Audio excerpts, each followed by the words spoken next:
Congratulation ma'am. मैंने आपसे कहा ही था कि मैं आपका डिवोर्स करा दूंगा, और जो मैंने आपसे वादा किया था ना कि मैं आपके पति से 10 लाख रुपए दिलवा दूंगा, वो भी बहुत जल्दी मिल जाएंगे आपको। और आपको कोई भी काम हो, नंबर तो है ही आपके पास मेरा, आप मुझे कॉल कर देना।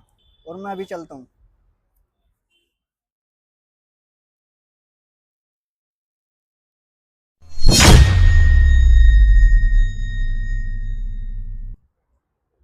तुम यहाँ क्या कर रहे हो?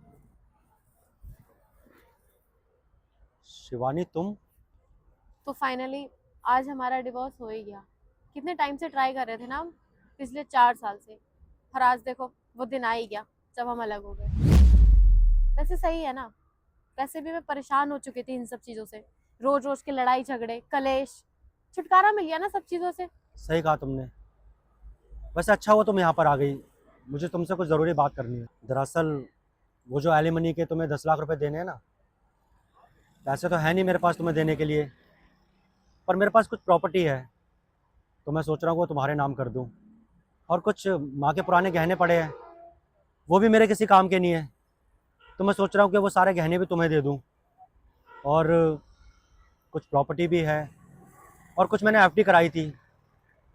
अब तो वो मेरे किसी काम की रही नहीं। अब तुम भी मेरी ज़िंदगी में नहीं रहोगी, तो ये पैसा प्रॉपर्टी घर क्या करूँगा मैं इन सब चीज़ों का। कल को जब हमारी गुड़िया की शादी होगी तो उसकी शादी में काम आएंगे। ये सब कुछ तुम रख लेना, क्योंकि मैं नहीं चाहता मेरे जाने के बाद तुम लोगों को कोई भी दिक्कत हो। और वो घर, वो भी तुम ही रख लेना, क्योंकि अब उस घर में अकेले तो मुझसे रहा नहीं जाएगा। क्योंकि जब भी मैं उस घर में अकेला हूँगा तो मुझे तुम्हारी याद आएगी, गुड़िया की याद आएगी। और वो गाड़ी जो मैंने कितने मन से ली थी, मेरी फेवरेट कार, अब वो भी मेरे किसी काम की नहीं है। उसकी चाबी भी मैं तुम्हें ही दे जाऊँगा। लेकिन सनी, कोर्ट ने तो सिर्फ 10 लाख रुपए देने के लिए बोला है। तो तुम फिर इतना सब कुछ क्यों कर रहे हो और ये सारी चीजें मुझे क्यों दे रहे हो? देखो शिवानी, अब ये सब चीज़ें मेरे किसी काम की नहीं है। वैसे भी बहुत जल्द मैं यहाँ से जाने वाला हूँ, तो ये सारा कुछ तुम ही रख लेना, तुम्हारे काम आएगा। एक सेकंड, एक सेकंड। तुम चले जाओगे? तुम्हारे जाने का क्या मतलब है? और तुम कहना क्या चाहते हो, मुझे एक बार साफ साफ बताओगे? छोड़ो ना ये सब, अब इन बातों में क्या ही रखा है। अब हमारा डिवोर्स भी हो गया है। तुम भी तो यही चाहती थी ना, डिवोर्स लेना, मुझसे अलग होना। तुम्हारे मन की सारी बातें हो गई हैं, तो अब तुम जाओ। देखो सनी, इस तरह की बातें मत करो।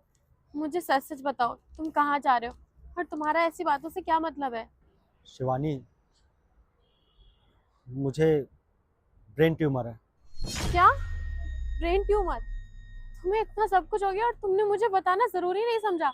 शिवानी, मुझे खुद नहीं पता था कि मुझे ये बीमारी है। कुछ दिन पहले ऑफिस जा रहा था तो मुझे अचानक से चक्कर आ गए। जब डॉक्टर के पास गया चेकअप कराने के लिए, तो वहाँ रिपोर्ट्स में आया कि मुझे ब्रेन ट्यूमर है। मेरे तो जैसे पैरों तले ज़मीन ही सरक गई थी। फिर मुझे अचानक से ख्याल आया कि तुम लोगों का मेरे बाद क्या होगा, और इसीलिए मैंने ये फ़ैसला लिया कि मैं तुम्हें डिवोर्स दे दूँगा, और ये सारी प्रॉपर्टी, घर, पैसा, गाड़ी, सब कुछ तुम्हारे नाम कर दूँगा, ताकि मेरे जाने के बाद तुम्हें और गुड़िया को कोई दिक्कत ना आए। तुम अपनी लाइफ में खुश रहो, और तुम टेंशन मत लेना, मैं जल्द से जल्द ये पेपर वर्क भी ख़त्म करा दूँगा। फिर ये सारा कुछ तुम्हारे नाम हो जाएगा। चलो, मैं चलता हूँ।